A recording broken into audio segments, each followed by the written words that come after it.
Az önce gördüğünüz ve Türkçe'ye çevirdiğim bu mesaj 4chan isimli internet sitesinde sıradan bir kullanıcı tarafından paylaşıldı. Mesajı başta kimse umursamadı ama bu mesaj dünyanın en ünlü internet bulmacasının ta kendisiydi.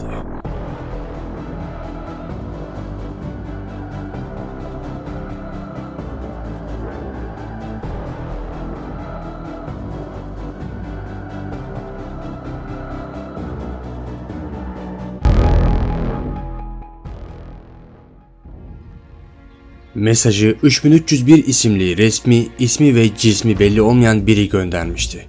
Resimde gizli bir mesaj saklandığı ve bunu sadece birkaç zeki kişinin bulabileceğini söylüyordu. Mesajı gönderen kişi bunu çözecek olanın kriptografi, yazılım, numeroloji gibi birçok konuda bilgi sahibi zeki biri olacağını da biliyordu. Ve biri resimdeki şifreyi çözmeyi başardı. Resmi bir metin düzenleyicide açtı ve ardından karmaşık sayı ve rakamların içinde okunabilen bir yazı gördü. Hemen altındaki tırnak içine alınmış yeri çözmeye çalıştı. Bunlar klavyedeki sıralamaya göre şifrelenmişti. Şifreyi bu sıralamada düzenleyerek çözdü. Çıkan linke tıkladığında hata almış gibi görünüyordu. Bunun saçma bir oyun olacağını düşünürken resimdeki bazı yazılardan şüphelendi. Outguess. Bu bir yazılımdı. Hemen bu hata aldığı resmi bu programda açmayı denedi ve sonucunda bir link daha ortaya çıktı. Link Reddit'teki bir sayfaya yönlendirdi. Sayfada karmaşık düzende yerleştirilmiş metin dizisi bulunuyordu.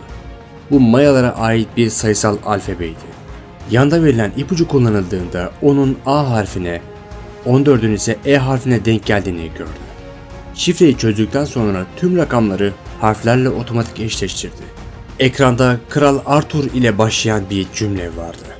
Kelimeler bir kitaba aitti. Daha önce buradakiler kitap kodudur. Kitabı bul yazısını görmüştük.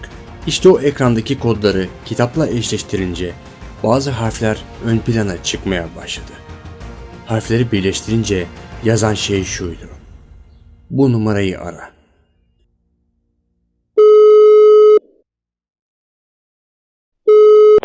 Very good. You have done well. There are 3 prime numbers associated with the original final.jpg image. 3301 is one of them.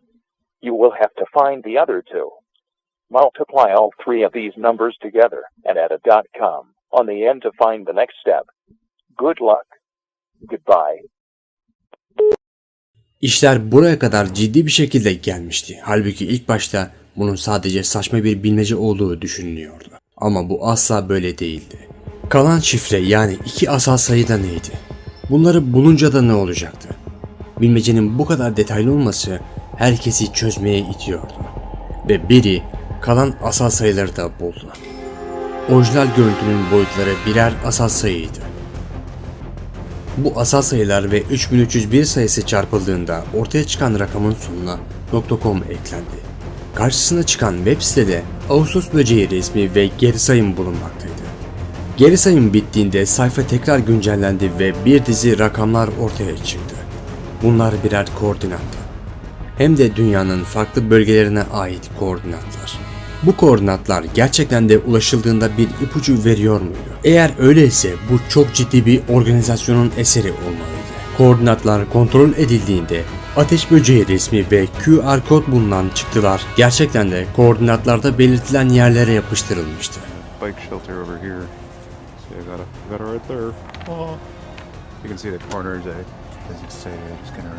Bu artık kesinlikle sıradan bir bilmece değildi. QR kod bir kitaba, kitap ise bir web sitesine yönlendirdi. Web sitesine ilk giren birkaç kişi haricinde diğer gelenler siteye ulaşamadı. Bunun sebebini arayanlar için şöyle bir mesaj yayınlandı: biz en iyileri arıyoruz, takipçilerini değil. Bu mesaj onların gerçekten de bu bilmeceyi çözebilen kişileri istediğini gösteriyordu. İlk bulan kişilere bir mesaj gönderildi: bundan sonraki adımdan asla kimseye bahsetmeyin.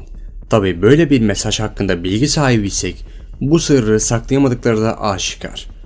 Belki de bu sebepten şifreyi çözen kişilere olan güvenleri sarsılmıştı. Ama bunu hepsine mal etmek de adaletli değildi.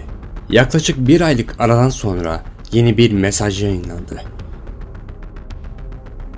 İstedikleri kişi veya kişileri bulduklarını yazan bir mesaj.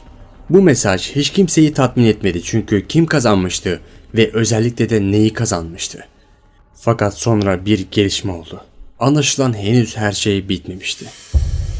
Aradan geçen zamanda bilmeceyi sunanların birçok taklitçisi çıkmıştı. CSI'da 3301'i taklitçilerinden ayıran özel geliştirdiği bir elektronik imza bulunuyordu ve gerçek uzmanlar bunu biliyordu. Onlarca taklitçiden sonra bir gün yeni bir mesaj yayınlandı.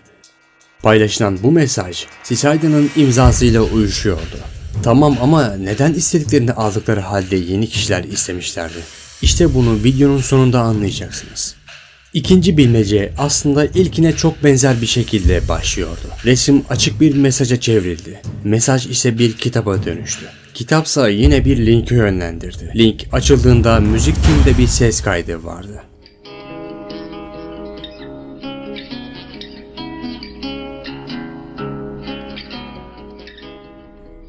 Ses kaydından bir Twitter hesabına, buradan da bir alfabeye ulaşıldı. Ardından yine bilmecenin sonunda bazı koordinatlar paylaşıldı farklı bölgelerde.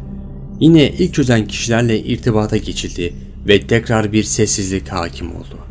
Bu durum insanlara bazı büyük şirketlerin çalıştıracağı kişileri bir dizi enigmatik testler sonrası işe aldığı yöntemi akıllara getirdi. Örneğin 2004 yılında bir billboardda isimsiz bir yazı paylaşıldı.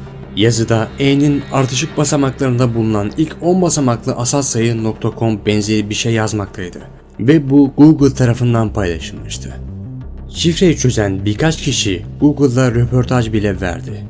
2013 yılında ise GCHQ isimli İngiliz istihbarat ajansı Can You Find It, yani onu bulabilir misin isimli bir uygulama yaptı.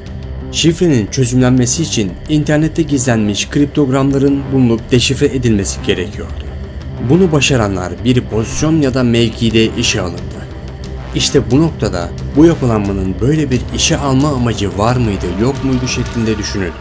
Hatta bu bir grup muydu yoksa sadece bir kişiden mi ibaretti? Modern battlefield everywhere. CSI'da 3301 ilk kez 2012 yılında 4chan'de ortaya çıktı ve olayın ciddi olduğu anlaşıldığında bunun daha önceleri gibi bir şirket tarafından bir amaç için yapıldığı düşünüldü. Finale kalanlardan bazılarına gittiği söylenen işte bu e-postadaki bazı yazılar belki de CSI'da 3301 hakkında bilgiler verebilirdi. Yazının bir bölümünde kendisinden uluslararası grup olarak bahsediyordu. Amaçları kendi gibi düşünen akılları yanlarına almaktı.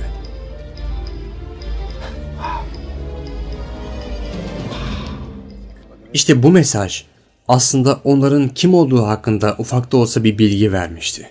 2015 yılında bir röportajda ilk bulmacanın kazananlarından 2 kişi sonrasında neler olduğunu anlattı. CSI'den bir mektup aldıktan sonra Dark Web'de bir foruma yönlendirildik. Burada kazananlardan oluşan 20'ye yakın kişi ve CSI'nin birkaç üyesiyle iletişimdeydik. Bize CSI'nin kuruluşunun sansür, güvenlik ve gizlilik konusunda aynı düşünen kişilerle çalışmak olduğunu söylediler. Bu ideoloji içerisinde programlar, yazılımlar yapmak amaçlanmıştı. Fakat işler ters gidince 2012'nin sonunda birkaç kişi hariç herkes gitti. Bu anlatılanlar aslında her şeyi özetliyordu. 2012'den sonra gelen yeni bir mesajın neden geldiğini, istediklerini aldıkları halde neden yeni kişiler aradıklarını ve neden daha sonra derin bir sessizlikte kaldıklarını. Dünyanın en zor internet bulmacalarından biri olan CSI'da 3301 sonuçta amacına ulaşamadı. Ya da biz öyle biliyoruz. CSI'da en son mesajını geçtiğimiz yıllarda 2017 yılında yayınladı. Mesaj yanlış bilgi verenlere dikkat edin şeklindeydi. Bu mesaj onların geri döneceğinin göstergesi gibiydi. Henüz hiçbir şey sona ermedi.